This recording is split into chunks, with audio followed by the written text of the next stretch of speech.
इंसान जब अपने शरीर के लिए ही सब कुछ नहीं करता था, शरीर को चलाने वाली शक्ति जिसको आत्मा कहा गया, जो परमात्मा की अंश है, ईश्वर अंश जीव अविनाशी, जब उसको भी खुराक देता था, ताकत जब उसके अंदर में थी, तब जो इच्छा की थी मनमाही और हर प्रताप का दुर्लभ नहीं। जिस चीज की आदमी इच्छा करता था उसकी वो इच्छा पूरी हो जाती थी। आपको समझने की जरूरत है प्रेम में कि जब लोगों को सत्संग मिलता था और लोग कुछ समय निकालते थे भगवान के भजन के लिए, तब भगवान को समझ पाते थे कि भगवान है कौन। असली भगवान उनको मिलते थे जब भगवान का जब दर्शन अंतर में करते थे, तब भगवान के बारे में उनको मालूम हो जाता था कि भाई यही सब कुछ करने वाले हैं, यही अन्य सब कुछ चलाने वाले हैं, इन्हीं की बनाई हुई ये सारी दुनिया खिलकत है। तब आदमी पापी पेट के लिए गुनाह नहीं करता था, उन्हीं को याद करता रहता, प्रभु को ही याद करता था और प्रभु से प्रेम हो जाता था और प्रभु अंतर में दर्शन दे करके और उनकी इच्छाओं की पूर्ति कर दिया करते थे। लेकिन अब वो चीज़ देखने को नहीं मिलती हैं, इसलिए हाय हत्या चारों तरफ लगा हुआ है। जो देखो वो दुखी है, जिधर भी नज़र डालो सब दुखी हैं।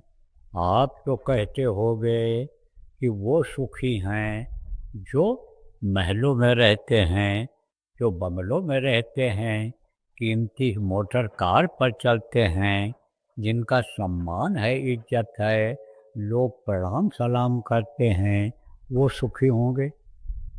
लेकिन वो सुखी नहीं हैं, उनको जल्दी नींद नहीं आती है।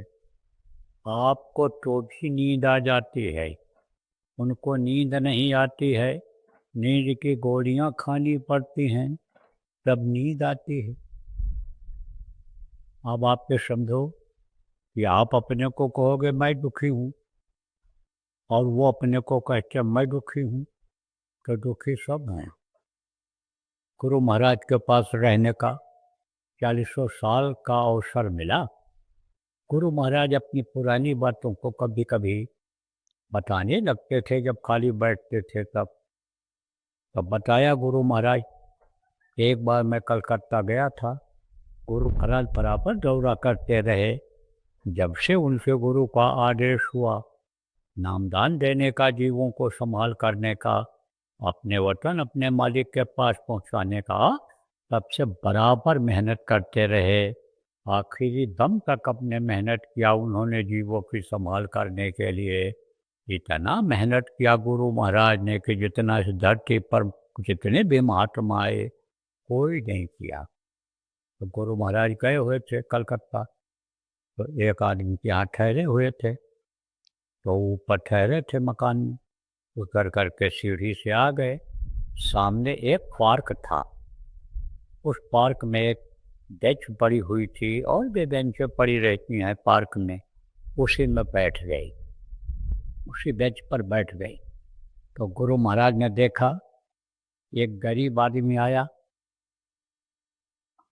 और वो घास को काटा और काट करके और उसका बोझा बना दिया। बेचने के लिए उसको ले जाने को था, घास काट करके और उसको ले जाता बेचता और उसी से अपना पेट पालता था। तो वही जब बोझा अन्न बांध दिया, पसीना उसको कुछ हो गया मेहनत से, तब उसने क्या किया, आ करके वहीं बैठ गया और अपना अंगोछा से पसीना पोंछा और वही अंगोछा सिर के नीचे रख करके और सो गया। नींद आ गई उसको, लेट गया। मेहनत के बाद अक्सर नींद आ जाती है। उसी बीच में एक सेठ आया, गुरु महाराज के बगल बैठ गया। तो गुरु महाराज तो कुछ नहीं बोले। उसने सेठ ने कहा देखो कितने आराम से सो रहा है, इसका कितना सुंदर जीवन है, इतना सुखी जीवन है। जिसको कछु न चाहिए सोई शहंशाह, कहा गया है ना। जो चाह गई चिंता गई और मन मदे परवाह, और जिसको कछु न चाहिए सोई शहंशाह, इच्छा खत्म हो गई थी दुनिया की और मन ये बेफिक्र हो गया, तो वही बादशाह हो गया, वही बादशाह हो गया। आप जो पुराने लोग हो, आप लोगों को दृष्टांत में सुनाया गया था कि महात्मा जी जा रहे थे तो वो वहाँ रुक गए थे और वहीं पर उसने जो है बाहर की राख में सो गए और चना पड़ा हुआ था वही खाए और फिर पानी पिया कुएं से और राजा बढ़िया बढ़िया भोजन किया। आपको याद होगा दृष्टांत, तब यूट्यूब पर पड़ा हुआ है, नहीं है तो सुन लेना। तो अब आप ये समझो प्रेमियों कि उसने कहा, किसने कहा, सेठ ने, कि देखो कितना सुखी है ये, बहुत सुखी है। तब तक जब आवाज़ सुना उस आदमी ने तो उसकी आँख खुल गई और फिर वो उठा और अपना वो गमछा जो था सिर पर बांधा। तब गुरु महाराज ने बुलाया उसको नज़दीक में, तो गया। तो गुरु महाराज की ऐसी महानता थी कि किसी को भी हो तो हाथ ही जोड़ते थे। अब उसका भी कारण बताते हैं। देखो जो जीवात्मा है वो परमात्मा की अंश है और वही शरीर को चलाती है, उसी से यह शरीर चलता है, सारे अंग उसी पर निर्भर हैं।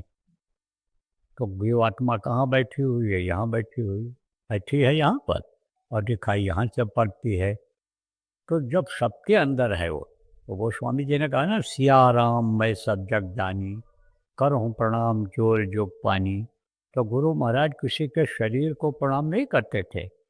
गुरु महाराज तो आप ये समझो कि उसको यानी समझो प्रभु का अंश समझ करके और हाथ जोड़ते थे, जबकि गुरु महाराज खुद सक्षम थे। यही है महानता। क्या महानता है? महानता यही है कि जो बड़ा बन करके छोटा बन जाए वही महान होता है। कहते हैं ना कि नानक नंगे होए रहो, जैसे घास में डूब और घास जल जाएंगी, डूब खूब पे खूब। बड़ी बड़ी घास हैं, जब गर्मी पड़ेगी, बैसाख जेठ का महीना आएगा तो यह जलकर राख हो जाएंगी। और एक दूब घास होती है, दूब घास हमेशा हरी रहती है, जमीन से चिपकी हुई रहती है। इसीलिए नानक में एक महात्मा थे, गुरु थे, आप ये समझो, उन्होंने कहा भाई छोटे बन करके तो हो, छोटे बन करके रहोगे तो हमेशा बड़े रहोगे, बड़े बन जाओगे तो जैसे बड़ा के लिए कहा गया कि बड़ा भया तो क्या भया, जैसे पेड़ खजूर और पंछी को छाया नहीं और फल ला गए अति दूर। खजूर का पेड़ इतना बड़ा होता है, ऊंचा, दूर से दिखाई पड़ता है, लेकिन उसका फल कोई कहे हम तोड़ के खा लेंगे, खा पाएगा? नहीं खा पाता है। तो गुरु महाराज ने पहले ही हाथ जोड़ दिया, तो मजदूर ने भी ऐसे हाथ जोड़कर प्रणाम किया उस गुरु महाराज को। देखा साधु वेश में है तो और श्रद्धा जगी।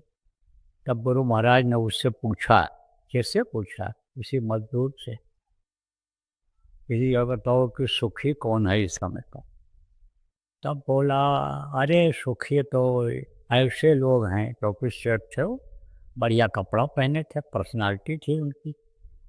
तब कहा कि सेठ सेठ लोग सुखी हैं, जिनके पास रहने का बढ़िया है, खाने का है, मोटर गाड़ियों पर चलते हैं, जिनको लोग सम्मान इज्जत देते हैं, वो सुखी हैं। तब गुरु महाराज ने सेठ से कहा कि अब आप सेठ जी फैसला करो, तो सुखी कौन था? तो सच पूछो तो इस दुनिया में सुखी कोई है ही नहीं। इसी चीज़ को नानक जी ने भी कहा, नानक दुखिया सब संसार, और सुखी वही जो नाम आधार। जो नाम को पकड़ लेता है, नाम की डोर को पकड़ लेता है, वही सुखी है।